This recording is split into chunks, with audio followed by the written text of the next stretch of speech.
Hi everyone, I'm Jade.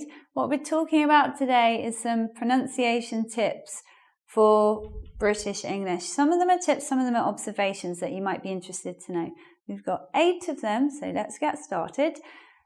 Pronunciation of ED word endings. This is not specifically a British English issue. If your preference, I don't know why I can't speak suddenly in an English pronunciation video, but that's how it is. If your preference is American English, this also applies to American English. So what I hear a lot at sort of around intermediate level, sometimes upper intermediate level, if you haven't had someone to correct you, ED word endings sound like this. I can't even do it because it's so unnatural for me. Excited, shouted, reminded. Like, it's so unnatural for me. But in fact, it's not like that. It doesn't sound like an ED. It might sound like an id. It might sound like a T, or it might sound like a D. So I've got some examples here. This word, even though it's spelled ED, makes an ID sound. It becomes excited. I'm really excited. Shouted. He shouted at me. Reminded. I reminded you to do your homework, didn't I? And yeah, so now we can talk about the ones that finish with a T sound. Finished, dripped, laughed. They don't have the ED sound. So that's an important thing to know about pronunciation. Even if it's spelt ED, it doesn't mean it sounds like that. And what about the ones that end with a D sound, a D sound? Remembered. I remembered what you said to me. Called. I called you. Didn't you hear your phone? Imagined. I imagined a better future for everyone. So with those, it's the D sound. How you know which one? Go with what feels most natural when you're saying the word. The main thing is don't force the ED sound at the end of the word, because it's that gives you an unnatural rhythm when you're speaking English. So moving on to, this one's an observation really, British English pronunciation. We have so many different accents in England, but one of the biggest divisions in our accents is it's between the north of the country and the south, and it's our pronunciation of these words, bath and laugh, as I say them. I say them in the southern pronunciation, but if I were from the north of the country, I'd say bath and laugh, because they have a different accent up there. Well, they've got loads of different accents, but they don't speak in the same way as me. So let's break it down into the actual sound. So if you're from the north, you say ah, but we in the south say ah. So you say bath, we say bath. And you say laugh, we say laugh. And you can also hear it in these two words. It doesn't have to be the first or only vowel in the word. In the southern pronunciation, this is command. But in the northern pronunciation, it's command. And southern pronunciation of this word is cast. Northern pronunciation is cast. The cast of Brookside came to London. Brookside was an old soap that's not on TV anymore, and it was people from Liverpool, and I was just doing that accent. Probably that's really irrelevant to you. You will never see that show, but anyway, you know now. Next tip. I don't hear this that often, but when I do, it sounds really, really, really wrong. And I think this tip's generally a good example of how just because we write something one way doesn't mean we say it that way. So in English, American English too, W sounding words is the same as the WH sounding words for spelling. It actually sounds the same. So we've got 2 words here, wine and wine. One's spelt with WH, one's just spelt with I, but they sound the same. Whine is a kind of moan or a kind of cry. Sometimes young children whine. Sometimes women who are upset about something are said to be whiny. So I don't really say that men whine. That's probably a bit sexist. But anyway, yeah, the point is they sound the same but are spelt differently. So I've sometimes hearing people try to make the WH sound like whine or something like that, or in these words, which and which are the same. Some people might say which, and that used to be a feature of British English. If you listen to some speakers of British English from a long time ago, like around the 1920s, T.S. Eliot, although he wasn't British, he did acquire a really strange British accent. And when he spoke English, he would make the which sound.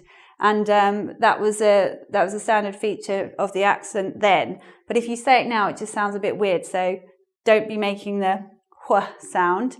And here are two commonly spoken words with that wh sound that you shouldn't say. So you should say what without what do you want? That would be awful.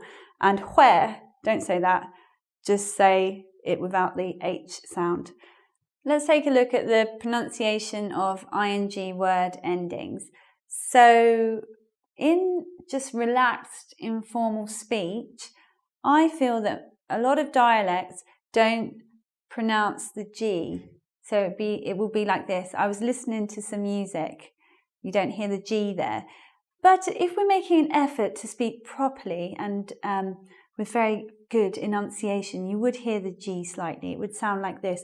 I was listening to a wonderful lecture yesterday, and you hear my G. It's very soft, but it's there.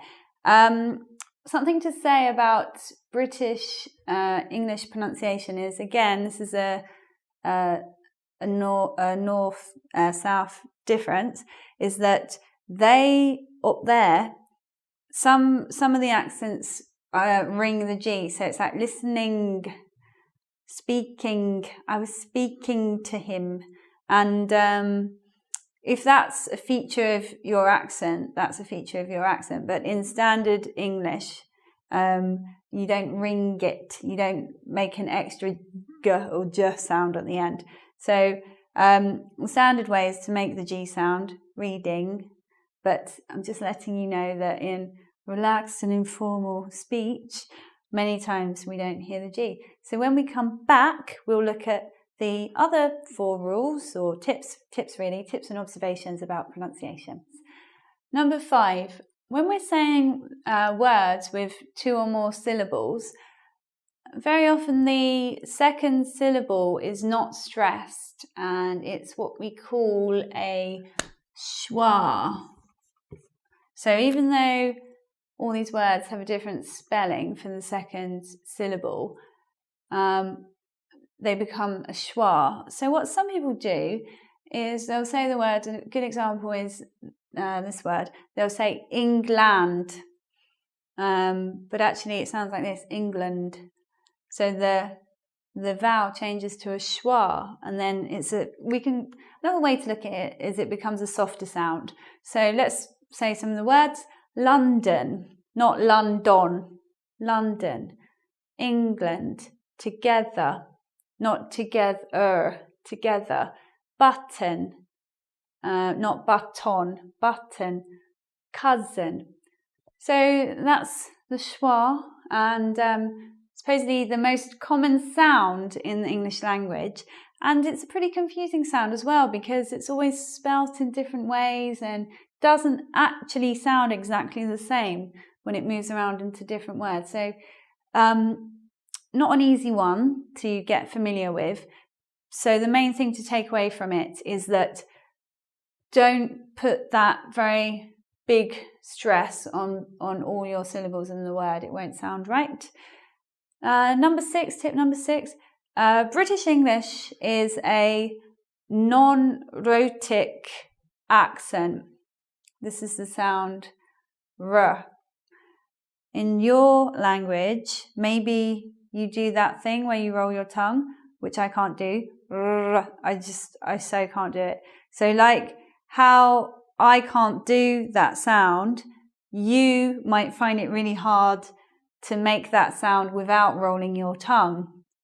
Okay, it's hard. Pronunciation is not easy, but you can always work at something and train yourself. So when we make the R sound, the position of the tongue's quite far back in the throat, and r,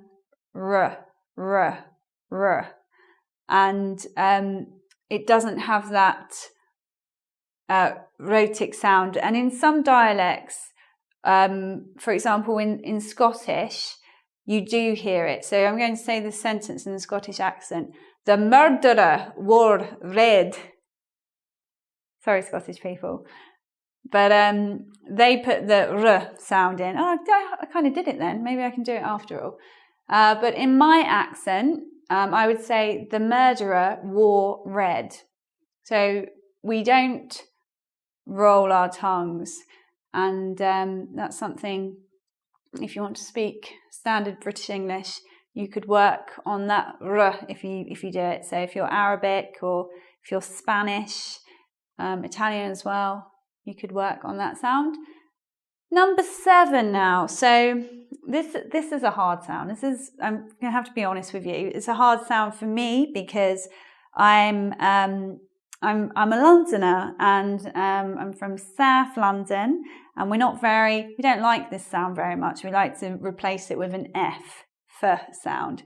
I'm not too bad making this sound at the beginning of a word.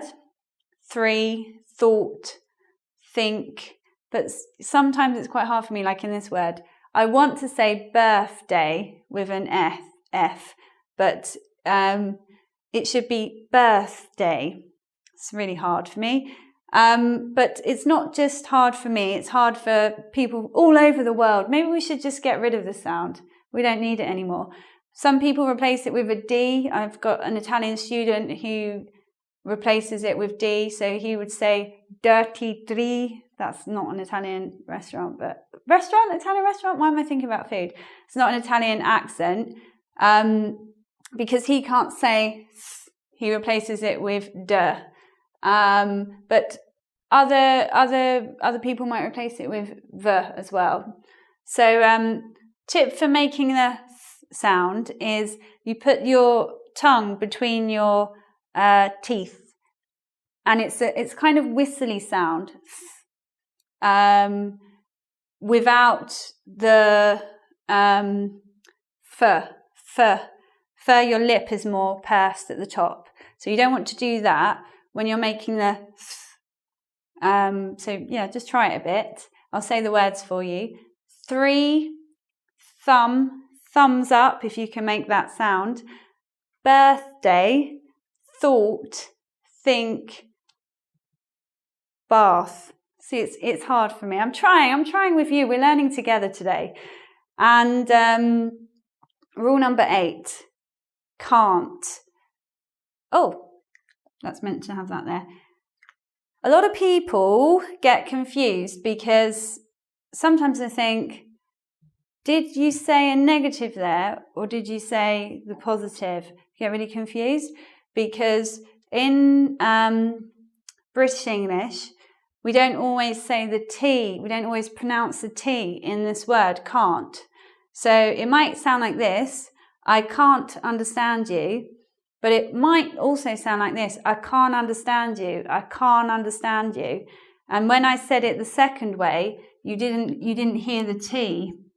And the reason that happens is speech just becomes a little bit more fluid, a little bit more easy to say without the T.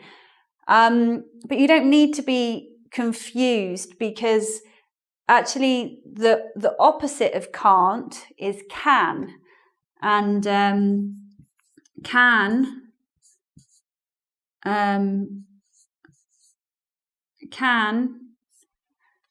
is a different vowel. It's a, whereas this vowel is r. So they would sound completely different. It would be, I can understand you. Very different to, I can't understand you, or I can't understand you. So when you're listening out for that negative sometimes, know that we might say it with or without a T. So thank you everybody for watching today. You can do a little bit of extra practice on the Engvid site for this lesson. And if you do like my lesson, please do subscribe, because I make lots of different lessons, not just about pronunciation, but all other things about learning English as well, that I think will be very educational and very useful for you in your general development as a learner of English or someone who's just trying to improve your English. And I'm finished now, so I'm going to go now, okay? I'll see you later.